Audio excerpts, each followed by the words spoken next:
Welcome to today's deep dive.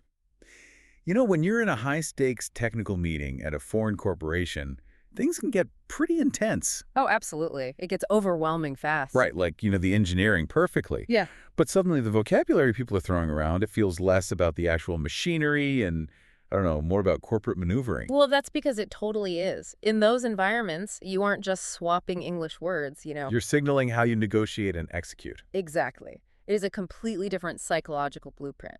Which brings us to today's source. Yeah, the TD0021 Technical Discussions presentation file. Our mission today is to look way past the basic dictionary definitions of 5 essential business phrases. Right, to really get that master's understanding. We want to see how seasoned pros actually wield these mental models in real life. So let's start with evaluation. Every technical project starts there. And the phrase that gets thrown around immediately is pros and cons. But, if you just translate that as good and bad, you are totally missing the strategic value. Right, the source gives the example, we need to weigh the pros and cons of using synthetic oil for this gearbox. Yeah, and it's that verb weigh that really stands out to me. It is almost like a framing tactic. Like you're forcing everyone in the room to pause and calculate a mental ROI. Precisely.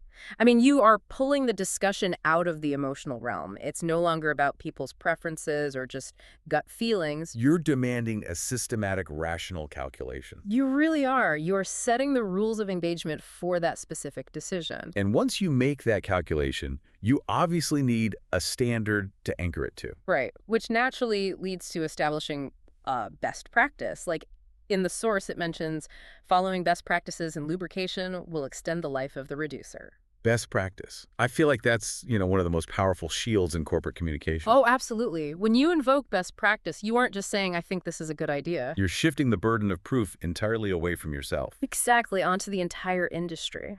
Oh, I love that. You're basically saying, don't argue with me, argue with the established industry gold standard. Yeah, it instantly establishes authority. But of course, authority and perfect standards eventually collide with reality. The chaotic reality of a project timeline. Right, and that is where the phrase on track comes into play. Like the example they use, despite the minor delay, the overall project is still on track.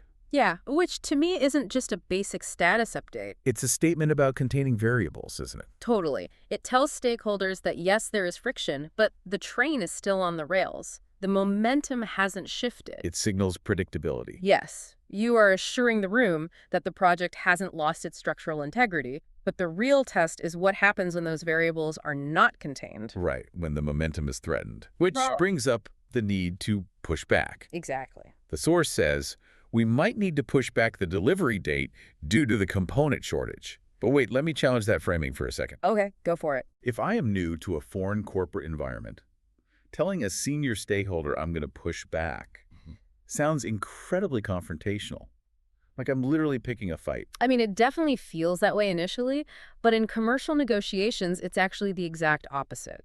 Really? How so? It is a vital boundary-setting tool that completely depersonalizes the conflict. Just look at the phrasing in the source. You're pushing back the date due to a shortage. Right. You aren't attacking a person. You are managing the physics of the schedule against actual external realities. No, it's not an insult at all. It's really just a structural defense mechanism. Exactly. You're protecting the project's integrity. You are keeping the whole thing alive. Wow. Okay.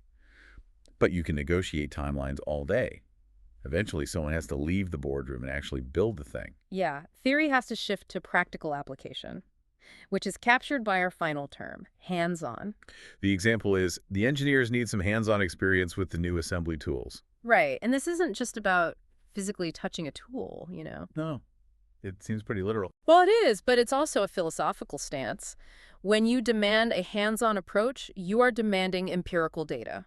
Oh, I see. You're signaling that boardroom theories just aren't cutting it anymore. Exactly. Spreadsheets and projections are no longer sufficient. You need that ground truth reality. It really is the ultimate reality check for any project. It absolutely is. So, taking a step back, we aren't just looking at a vocabulary list here. This is a strategic toolkit for you to use. Pros and cons forces rational evaluation.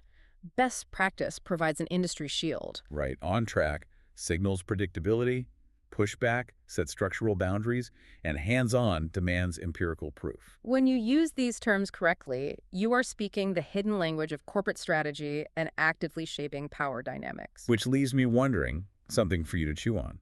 Does learning to deploy this specific corporate vocabulary just change how colleagues perceive your authority? Or does adopting these strategic mental models actually rewire your own brain? Exactly.